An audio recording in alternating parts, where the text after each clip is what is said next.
যে সমস্ত গান শুনলে ইমান যাইব গিয়া আউকা একটু দেখি কোন গান গুনতারে ভাই। ভিডিওটা পুরা দেখার অনুরোধ রইল। দেখো কা এই ভিডিওটা। সকল গান আপনি যদি আপনার স্টোরি বা রিলস এর মধ্যে শেয়ার করেন তাহলে ধরে নেন আপনার ইমান চলে গেছে। হলিউড, বলিউড এবং মেইনস্ট্রিম মিডিয়া এমন একটা কোড থেকে পরিচালিত হয় যেখান থেকে আমাদের ইমান খুব ইজিলি চলে যায়। এবং অনেক আগে থেকে আমি বলতেছিলাম পৃথিবীতে যত ক্ষমতাশালী আছে এবং Hollywood, Bollywood, mainstream media, sports person থেকে শুরু করে সকল ফেমাস পার্সনকে মূলত একটা সিক্রেট ক্লাব থেকে তাদেরকে পরিচালনা করা হয়। তাহলে এই তিনটা গান সম্পর্কে আপনাদেরকে একদম শুরু থেকে বলি কেন এই গানগুলো শুনলে আপনার ইমান চলে যাবে। আসলে অনেক গান, অনেক মুভি, অনেক কিছু আছে, তো সবকিছু তো বলা যায় না, রেস্ট্রিক্টেড থাকে অনেক কিছু। তারপরে এই তিনটা গান সম্পর্কে বলতে হবে বিকজ এই তিনটা গান খুব বেশি আপনারা ইউজ করেন। তো শুরুতে বলি, এটা হচ্ছে কিছুদিন আগে রিলিজ হয়, হামনে লাগায়া থা। এটার মধ্যে প্রথমে এই শুরুতে একটা লাইন আছে,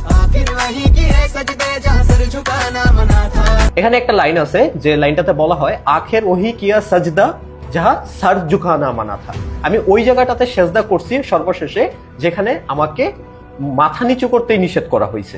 পুরি জিন্দেগি বিথা দি যাহা এক পাল বিতা না মানা থা, মানে আমি আমার পুরো লাইফকে এমন ভাবে কাটাই দিছি যেই জায়গায় আমাকে এক সেকেন্ড কাটানো নিষেধ ছিল, মানে যেইভাবে উস গলি মে রেতে তে হাম যাহা জানা মানা থা, মানে আপনি ওই গলিতেই থাকতেন যেইগুলিতে আপনার যাওয়াই নিষেধ ছিল।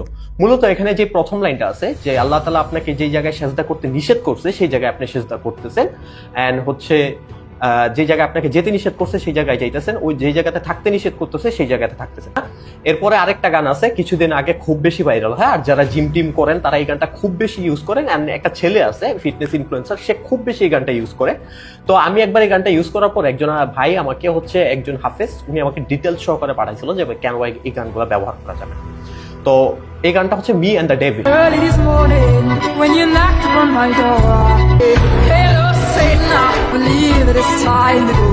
একটা লাইন আছে, এই লাইনটা হচ্ছে এন্ড আই সে হ্যালো শয়তান I believe it's time to go. আমি বললাম হ্যালো শয়তান, মনে হয় এখনই যাওয়ার সময় হয়েছে। Me and the devil walking side by side, আমি এবং শয়তান পাশাপাশি হেঁটে যাচ্ছি। বাকিটুকু আর বললাম না। মূলত এই গানে শয়তানকে যেভাবে আপনার ইঙ্গিত করা হয়েছে, শয়তানের সাথে আপনি চলতেছেন ফিরতেছেন, মানে আপনি শয়তানের উপর বিলিভ করতেছেন। অনেক সুশীলরা আছে, অনেক শিক্ষিত লোক আছে যারা এই সকল জিনিস বিশ্বাস করবে না, তারা বিভিন্ন রেফারেন্স আপনাদেরকে টেনে দিবে, বাট তাদের কথা আমি এখানে বলছি না, তাদের ইমান নিয়ে সমস্যা আছে, তারা তাদের মতো চলবে। তারপরে আরেকটা গান আছে যে পালায়াম পালায়াম দুষ্কতা বালায়াম। প্রথম লাইনটাতে যেটা বলা হয়েছে যে পালায়াম পালায়াম দুষ্কতা বালায়াম, তার মানে কি কিয়ামতের দিন হচ্ছে একটা নাইনসাফের দিন, মানে হাসরের দিন আমরা যেটাকে বলি, যে হাসরের দিন হচ্ছে একটা ইনসাফবিহীন দিন, মানে আল্লাহ তাআলা এখানে আমাদের সাথে অন্যায় করতেছে। পাবালাম পাচালাম দুর্দাম নিলায়াম, তার মানে খোদা হচ্ছে ওই সকল জুলুমের জুলুমকারী। তার মানে এখানে বলা হচ্ছে যে সৃষ্টিকর্তা হচ্ছে জুলুমকারী এবং কিয়ামতের দিন হচ্ছে একটা নাইনসাফের দিন। নাউজুবিল্লাহ। তো এখন আপনাদেরকে ডিটেলস গোড়া থেকে বলি, যে আপনাদের অনেক আগেই বলছি যে বলিউড ইন্ডাস্ট্রি থেকে শুরু করে মেইন স্ট্রিম মিডিয়া মূলত কন্ট্রোল করে ওয়ার্ল্ড লিডাররা, এবং তাদের একটা সিক্রেট ক্লাব আছে যেটাকে রেড ক্লাব বলা হয়, অনেকে ব্ল্যাক আই গ্রুপও বলে। তো মূলত দেখবেন যে তাদের অনেক ইলুমিনাতি ইঙ্গি ভঙ্গি থাকে, অনেকে হাতের সাইন থাকে, অনেক কিছু থাকে, এগুলো তারা ব্যবহার করে। অনেকে চোখ দেখবেন ব্ল্যাক থাকে, তারা ব্ল্যাক হওয়ার পর থেকে দেখবেন তারা রাতারাতি ভাইরাল অ্যান্ড ফেমাস সেলিব্রিটি হয়ে যায়। মূলত তারা ফান্ডিং পায়, তাদেরকে উপরে উঠায়। মূলত আমি অনেক আগে বলছি যে রথচাইল্ড ফ্যামিলি আছে, তারা এই রথচাইল্ড ফ্যামিলিকে মূলত কন্ট্রোল করে আপনার royal family, and royal family, Rothschild family and world leader, তারা মূলত সেই বাল দেবতার পূজা করে, যে বাল দেবতার পূজা করতে আল্লাহ তাআলা অনেক আগে থেকেই নিষেধ করছিল। তারপরে এই গানগুলা ধারা মূলত আস্তে আস্তে ধীরে ধীরে আমাদের ব্রেনকে নর্মালাইজ করার চেষ্টা করা হয়। অ্যান্ড সত্যি কথা বলতে এক্সট্রিম ফাইলে অনেক কিছু এই জিনিসগুলো পাওয়া যায়। তারপরে আরো কয়েকটা জিনিস বলি, যে আমি অনেক আগে বলছিলাম যে এই যে কোভিড-19 একটা প্রি প্ল্যান করা আপনার সিস্টেমেটিক্যালি হয়েছে, অ্যান্ড চায়না কিছুদিন আগে প্রুভ করছে যে এটা তাদের কারণে তৈরি হয় নাই, এটা ইউএস দ্বারা তৈরি হয়েছে।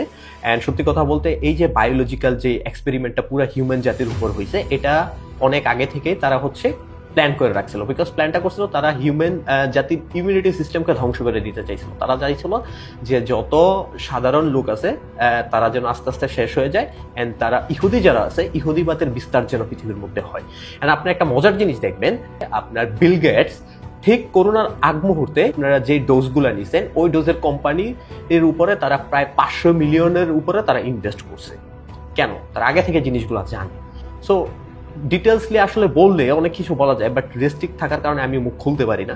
এই ভিডিওটা খুব বেশি করে শেয়ার করে দেন, কারণ অনেকে আছে এই সকল গানগুলো ব্যবহার করে, তারা যেন এই জিনিসটা থেকে বিরত থাকতে পারে।